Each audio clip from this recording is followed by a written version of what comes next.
Donc, bonjour, bienvenue à tous et à toutes. Good morning, everyone. We start any significant event at CHEO, and boy, is this a significant event at CHEO, with a land acknowledgement, of course, to recognize that we are here in the unceded territory of the Algonquin Anishinaabe people, and we honor their past, present, and future stewardship of this land, just as we honor all Inuit, Métis, and First Nations people. So this is an important day for us here at CHEO, and more importantly, for the kids and families that depend on care here. You will all know that the pandemic has had an outsized impact on kids. Kids really, in many ways, are the unsung heroes of this pandemic. They have given up enormous amounts over the past 20 years. It feels like 20 years, over the past 20 months. Here at CHEO, we are seeing the impacts of the pandemic on kids. We are seeing it in terms of learning loss, impacts on development, and physical and mental health. And that's what this announcement is about. I will stop there because it's not my job to scoop our special guest. That would be tacky and also impolite. But I would like to welcome back to CHEO. She's been here probably about a half dozen times over the last 20 months virtually, so it's great to see you here. Minister Elliott, Minister of Health, of course, Deputy Premier of the Province of Ontario. Delighted as well to be joined by the Associate Minister for Mental Health and Addictions, Michael Tibollo, and two of our local MPPs who are great champions for CHEO and the services we provide, Goldie Gamari, the MPP for Carleton, and Jeremy Roberts, of course, MPP for Ottawa West, Nepean. So without further ado, I would invite Minister Elliott to come forward and share some news.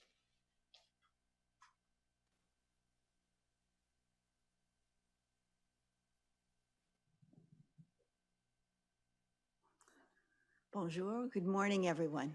It is really wonderful to be here today in Ottawa, along with Minister Tibollo and some members of our exceptional Ottawa caucus, MPP Jeremy Roberts and MPP Goldie Gamari. Thank you very much to Alex and the entire team at CHEO for welcoming us here today.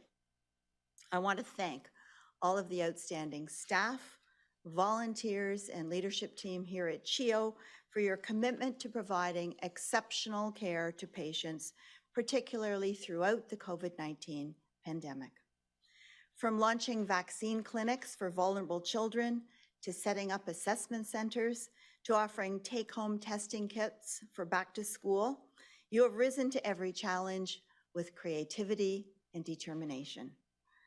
We cannot thank you enough for going above and beyond to keep Ontarians, especially our children and youth, healthy and safe. Since day one, our government has been committed to providing modern, connected mental health and addiction services for all Ontarians.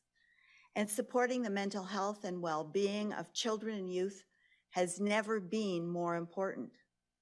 The pandemic has been tough on all of us, but no more so than on our children, youth, and their families. Eating disorders are a significant issue for many families across the province. And throughout the pandemic, hospitals across Ontario have seen an increased need for specialized supports and services for children and youth. We know how hard it can be for families when their children are struggling.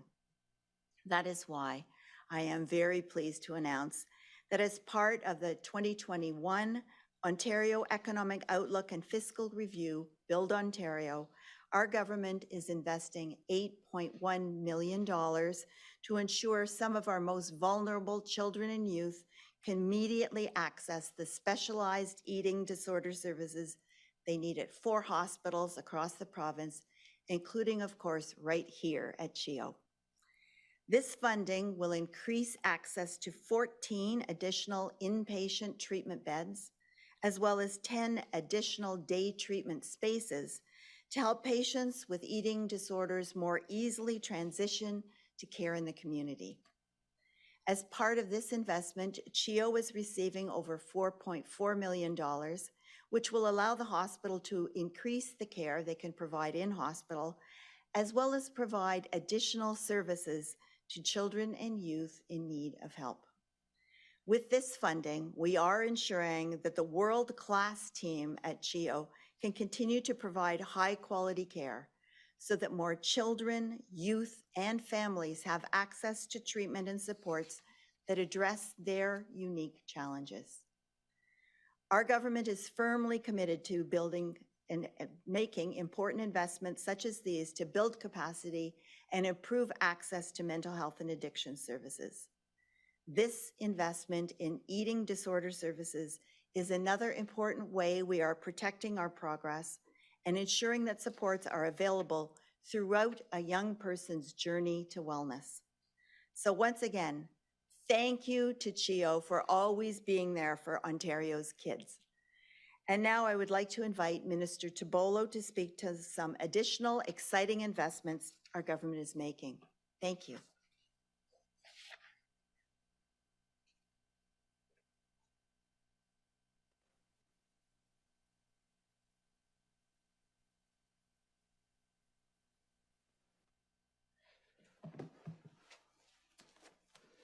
Good morning, everyone, and thank you, Minister Elliott. It's great, as always, to come back to CHEO and see the wonderful work that's being done here by amazing people under the leadership of Alex here at the hospital. And I'd like to thank you and all the people at CHEO for hosting today's announcement, and again, for the great work that they do to support the mental health and well-being of children, youth, and the families. I'd also like to express my sincere gratitude to everyone across the province who works in the mental health and addiction sector for everything that you do each and every day to keep Ontarians facing mental health and addictions issues healthy. We've seen how the pandemic has had a significant impact on the mental health of young people across Ontario. After experiencing increased social isolation, the disruption of routines, and a loss of extracurricular activities over these past 20 months, young people across Ontario are feeling the impacts of the pandemic.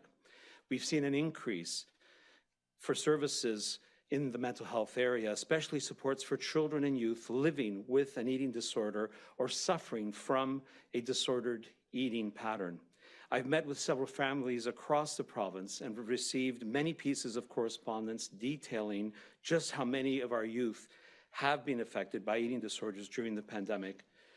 I want to give a special shout out to two young ladies who came forward and shared their stories with me, Alyssa and Erin, and their advocacy for people with eating disorders. Thank you for reaching out. And today, this is part of why we're here, the stories that you told me that opened us to understanding just how significant a problem eating disorders are. And that's why I'm pleased to be here today to announce that we're investing more than $11 million in annual funding for eating disorder services and supports as part of our roadmap to wellness, building on the $8.1 million just announced. The funding that we're making spans services across the continuum of care. What that means is children, youth, and adults, including early intervention, specialized outpatient services, day treatment, and inpatient services across the province. And it will include $6 million in specialized community and outpatient services for people with moderate to severe needs, as well as supports for areas where there are long wait lists or no services available. And we recognize that this is in fact happening in parts of the province. $600,000 for early intervention services and $4.5 million for intensive acute care services.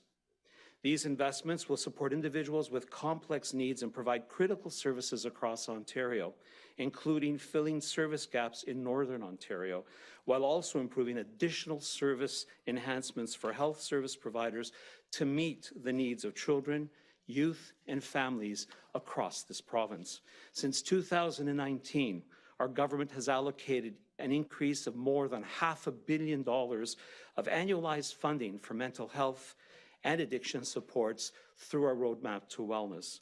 Through the roadmap to wellness, as we've seen and set a clear path for making meaningful improvements to the mental health and addictions care for all Ontarians.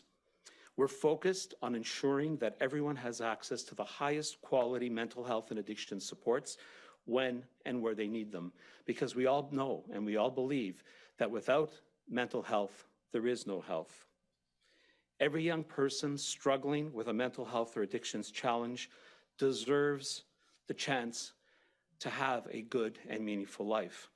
And our government, under the leadership of our Premier and our Deputy Premier, will continue to work with our community partners to ensure our children and youth have access to the supports and treatments they need. Thank you, and I'd now like to pass it over to Joanne Lowe, the VP for Mental Health and Addictions here at CHEO, to say a few words. Thank you.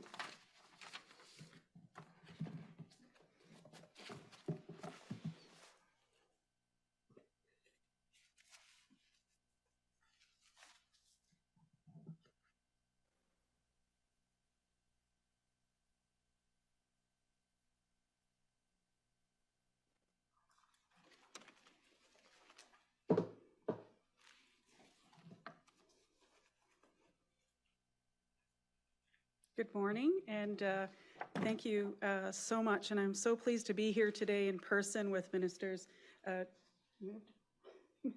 Elliott and Tibollo, and of course our amazing local caucus members. Today, our region is really here to really thank both of you and all of you for taking the immediate action that you have to invest in increasing services for young people who are suffering with eating disorders in our area. We've all recognized that the pandemic has been very challenging for children and youth, and the impact on their mental health has been particularly difficult, as we know. Our Kids Come First health team partners here in this region have been reporting an increase in need and severity, and we have collectively monitored that, and we are working together to respond. And this new investment makes that even much more enriched, quite frankly. Today in our hospital, we're operating at a 101 capacity.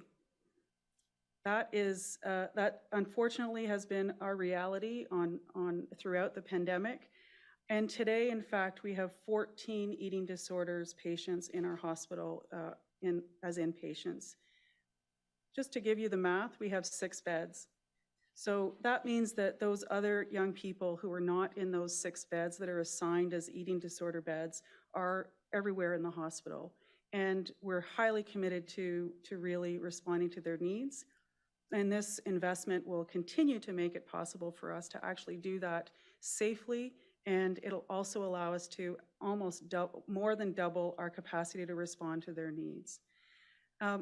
In my role as co-chair of the Ontario Health Eating Disorders COVID-19 Recovery Expert Group, that's a bit of a mouthful, we heard about the unprecedented need for eating disorders across Ontario.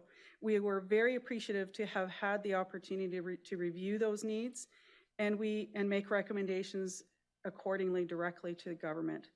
We are incredibly thankful for both the announcement today and as well as the timeliness of the response from the provincial government. The announcement today brings these recommendations to life, and we are so very grateful to the provincial government for the $4.4 million investment that will help CHEO help those who are in need with an eating disorder. It means that we will be able to increase our inpatient services capacity and create a brand new partial hospitalization program that will help youth transition from the hospital back home. This funding announcement, as I said, will provide us with more than double the capacity to respond to those needs. And very importantly, it allows us to actually respond to the life-threatening and severe presentations that we have been seeing in the hospital over the last 20 months. And the opportunity to actually innovate and create the partial hospitalization is very exciting to all of us. The responsiveness of the provincial government comes at a very critical time for youth and families and caregivers. While today we have 14 young people in hospital suffering with an eating disorders, at CHEO since March of 2020, we've seen a rise of 63% in our inpatient admissions. They have experienced, and that has been particularly difficult on families who have experienced their child needing to be admitted with life-threatening conditions that are arising from their eating disorder with very low heart rates and needing to be tube fed. The timeliness of this funding, I can't emphasize enough, is so very welcome to help us respond at the right time, in the right place, with the right care. Our ultimate goal here is to continue to be there for all of these patients, to intervene earlier and be responsive and to provide excellent care. Once again, thank you for listening to the experts, the youth, and the families, and for making this happen. It is with a great pleasure that I would love to and like to introduce Chris Valle, who is here to talk about his lived experience here with us.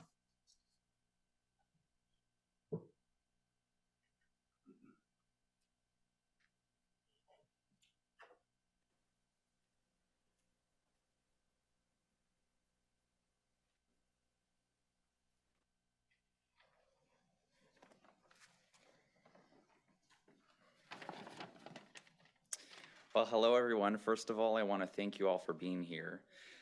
I'm proud to say that I have successfully won my battle against my eating disorder. I'm actually standing in front of you because of the tremendous efforts of CHEO's eating disorder program. I bravely fought for 6 years, and during that time, I experienced some highs, but more often than none, many lows. Feelings of dread and hopelessness were constant, but thankfully, CHEO's eating disorder program was here to pick me up when I was down. A reality that many youth and families are facing is the inaccessibility of treatment. We know that early intervention is key, but with the rising number of youth falling victim to eating disorders, long wait times mean that many are suffering in silence. I've been there before. It's a dark place that nobody should experience, especially youth who are still growing and maturing. That being said, it brings me a great amount of joy and warmth to my heart to hear that the province is investing in the expansion of these services. This will not only instill hope into the many who often feel hopeless, but it will allow for many to get the help that they need and deserve faster than ever. So on behalf of those struggling and on behalf of those who have struggled like myself and have crossed that road to recovery, I want to extend a big thank you and remind you that your efforts and values are extremely appreciated. Thank you.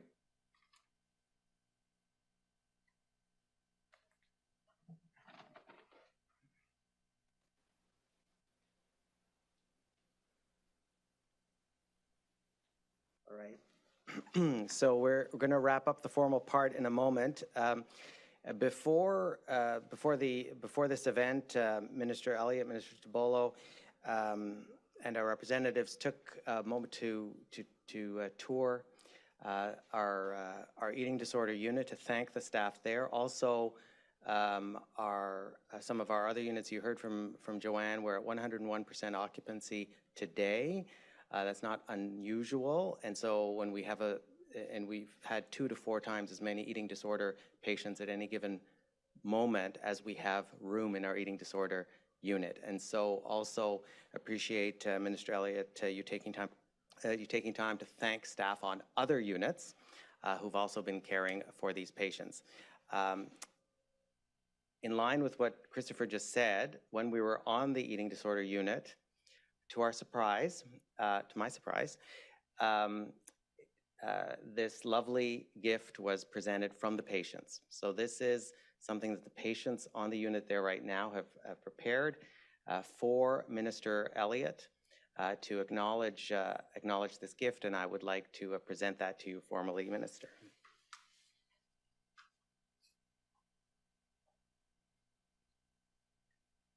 Thank you very much. This is absolutely beautiful, and it really means the world to me. Thank you.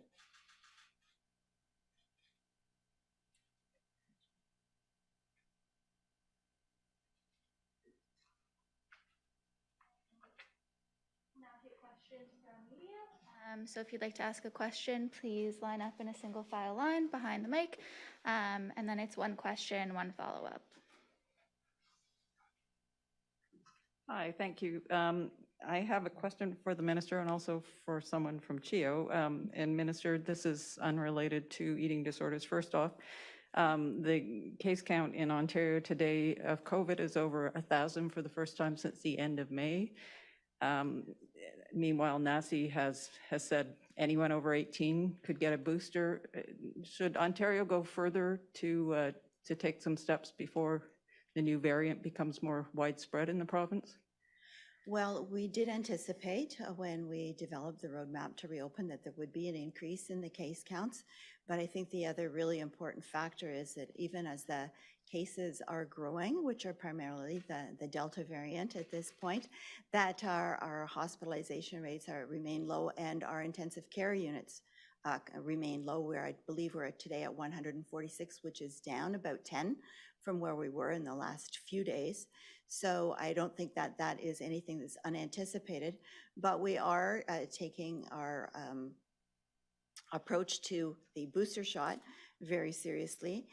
Dr. Moore did make the announcement yesterday at reducing the age rate to 50. That's certainly within the scientific evidence. We're doing it gradually. We will likely be moving down to lower ages in due course, but right now we're taking it in order of need and effectiveness. So this is why we have dropped it for the 50-year-olds and 60-year-olds who are most needing of this additional protection, but there will be lower reductions, I expect, in the future. Okay, thank you. I have a follow-up question for someone from CHEO or who can help me with what waiting lists are like now. And it sounds like if this is doubling, this money is doubling the number of in-house beds, that wouldn't even cover the number of people, patients you have right now. Can you tell me exactly how many beds you will have, what waiting lists are like for either acute treatment or not so acute treatment?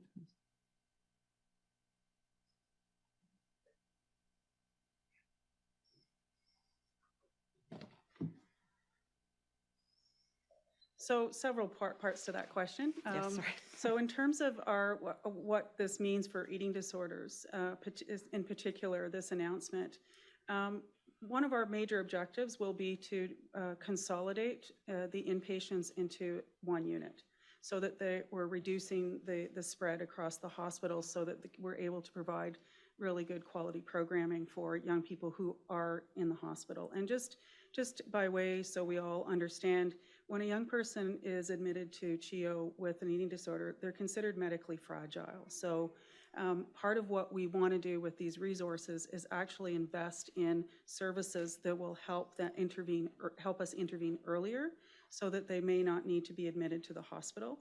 And it's also really to help them when they're leaving the hospital. And so I mentioned earlier that we are looking to create a partial hospitalization. That is essentially the same treatment as they would get if they were in the hospital, but they don't sleep at the hospital.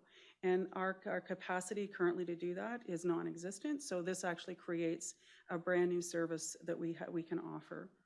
In general, for mental health services and mental health and addiction services, I would say across the region, you are likely aware that we have a really great health team here in our region called Kids Come First. One of the components of Kids Come First is the mental health and addictions group, and that includes every single child and youth mental health and addictions partner or agency, families and young people. Chris is just about to join our group, and that group has done enormous work to try and manage wait times and wait lists. That said, we've seen about a 30% increase over the time that COVID has been with us. And one of the things that we also have tried to do is get kids to the right service at the right time. And so one of the initiatives that we undertook was One Call, One Click. And One Call, One Click is designed to be one point of access for anyone who's looking for child and youth mental health and addiction services. So I think that, you know, at CHEO, our wait times for mental health services, for outpatient services is typically running anywhere, again, between, 30 to 35%. What we have instituted here at CHEO, though, is a capacity to prioritize them so that if they're in the most severe need, they become a priority and they can be seen more quickly. And by 30 to 35%, you mean higher than prior it was to the? pre-pandemic, yeah. Okay, thank you. Hi there, Jeremy Sharon from CTV News. My question is for Minister Elliott, and a bit of a follow-up to my colleague's first question.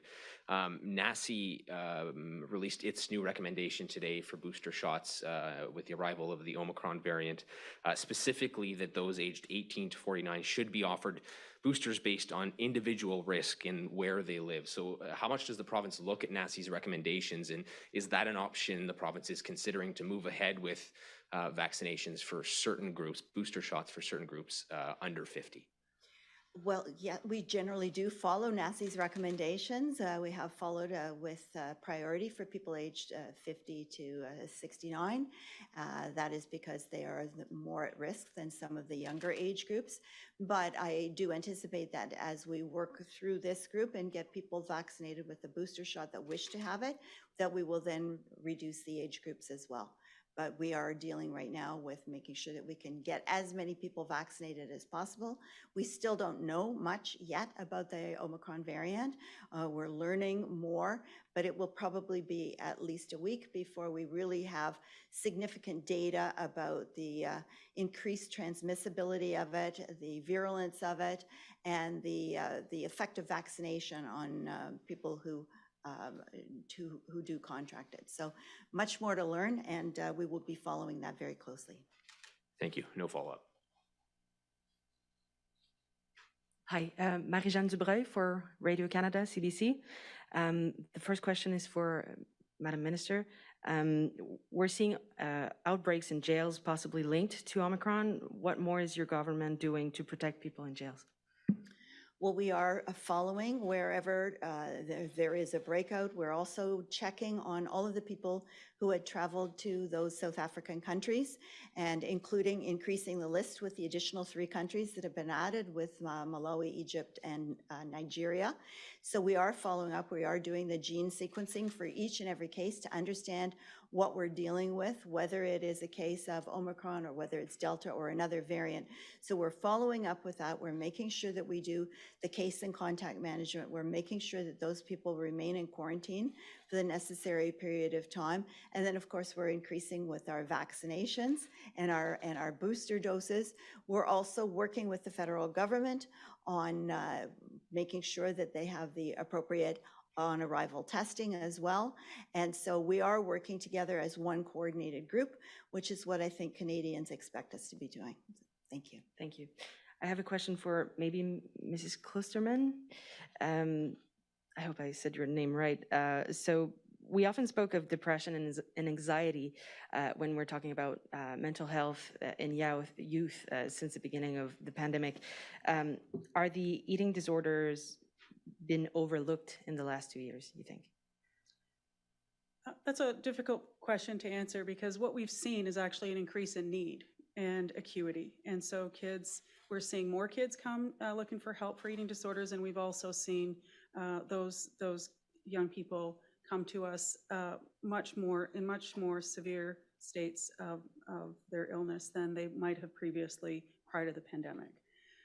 I would have to say that I don't believe at all that we've ignored them. I think that when they have come to CHEO, we have done everything in our power to actually respond to their needs, which is why when you heard me earlier talk about 14 young people here today with 6 beds. And so there are the balance of the 14 that are all over the hospital.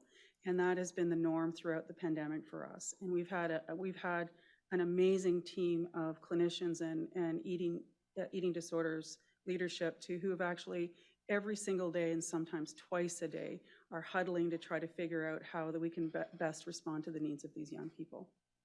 Thank you. And that will conclude the media portion of today's announcement. Thank you.